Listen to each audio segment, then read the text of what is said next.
The slight difference that we have modified the framework from where the forum's coming from is focusing on our people, so that's the 4 quadrants, but also recognizing that there is a societal engagement part of that.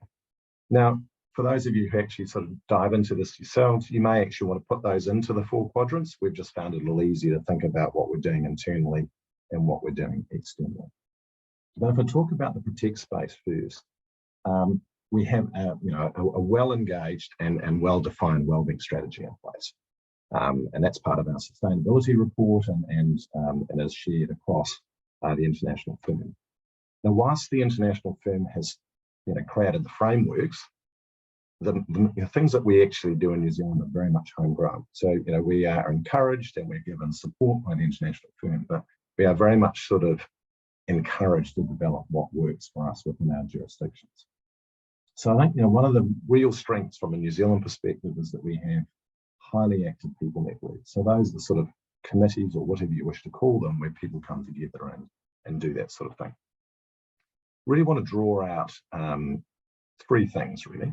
The first is we have invested a lot of time and energy into creating a safe space for our people within DLA Piper, and particularly for our colleagues who are participants in the rainbow community, the LGBTQIA+ community.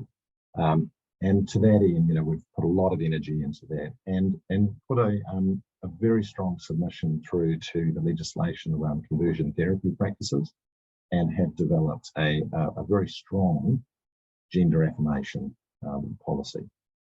At the same time, we pioneered and still have one of the market-leading parental leave policies, where we fund up to 6 months of parental leave for our people, and a series of other sort of usual policies that you would have addressing workplace culture, bullying, all of those sort of things.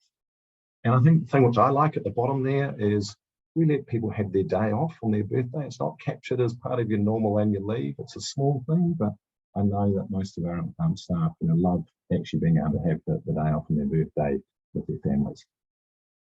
Work smart, flexible working policies were in existence well ahead of the pandemic. And that just enables us to be able to have sort of flexible working arrangements in discussion with the supervisors. If we move over to the foster side, we spend a lot of time in opportunities to train our people to understand and to be accepting of everyone's difference, and actually celebrating that. So as a Rainbow Tick accredited firm, we have regular sort of allyship and training sessions, so that people are conscious of and accepting of people around them. Through our law people network, we've done a lot of sort of work with confidence in the workplace, gender equality and unconscious bias training. From a cultural competence perspective, you can see that we're engaging around Te Ao Māori and multiculturalism. 2 bits I'd just like to sort of draw out of that reasonably quickly is we have noticed for our younger members of staff some real anxiety about being able to afford their first home, rent, savings, superannuation, all of those sort of things. So working with our financial-based clients, whether it's some of the banks, we've rolled out a significant amount of financial wellbeing training around savings.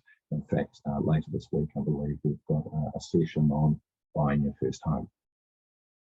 But I think the jewel in the crown of our foster work, and this has also been one of the benefits of being a member of the Business Leaders Health and Safety Program, is the rollout of our Be Well to Live Well program. We engaged with Leading Safety to develop a program for our partners, all 20 of them, plus our exec team, to be able to actually understand what's going on in our working lives and our personal lives, to be able to understand the pressures and opportunities for leadership that exist.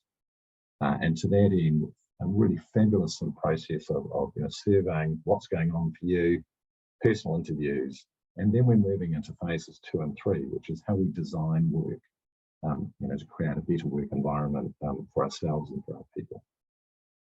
And I think, it's been used a lot, but you can't, it's a very effective phrase, but you really can't help other people unless you put your own oxygen mask on first.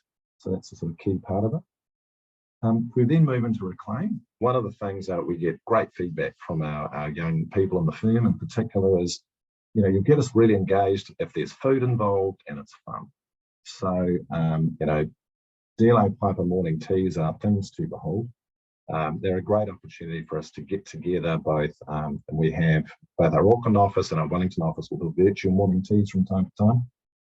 And they'll have all sorts of topics of interest, which that are brought to by our people, not by management. Key things there is really how we bring people together, whether it's through cultural festivals. We've got Ramadan coming up later this month. We celebrated the Lunar New Year last month. These are sort of things that help actually bring people together and actually sort of discuss what's going on in their life and what's different within their cultures. But I think one of the things in terms of reclaiming, which has been a very useful thing that we've put in for the firm, is about our Speak Ambassador program. And that is a training program that enables colleagues to be specifically trained in having conversations about mental wellbeing and mental health. We're not creating a group of amateur psychologists. We are creating a support network for people to actually sort of, how you going? Just notice that you've got off the boil. Is there something you'd like to talk about? And those individuals are sort of named in the firm, and that people can go to them. So that's been hugely important. And then if we come back across to the support side, of course, every organisation will have some degree of EAP resources. We've sort of built further beyond that and built relationships with specialist counsellors or clinical psychologists if and when we need them, and making sure that our team structure has a good sense of team supervision and peer support when things are a little bit sort of tight, and underpinned by good resources for people to sort of draw towards. But then the last bit is that's what we're doing internally. But I think one of the things about engaging with wellness around our society is that you can have a sense of inclusion, you can have a recognition of your diversity, but I think most human beings want to do good, and we absolutely recognise the real value of our people engaging with communities that they're involved and actually getting a sense of purpose beyond their day job. So we actually provide up to 2 days of community care leave, so for people to engage in anything they wish to, whether it's sleeping out with the with City Mission or various things like that. And whilst I just saw something pop up, I saw a question. So our Speak Ambassador program is effectively a mental health first aid type sort of thing, but on steroids. So I think hopefully that answers your question. But that really, I think, is a summary of sort of where we've got to.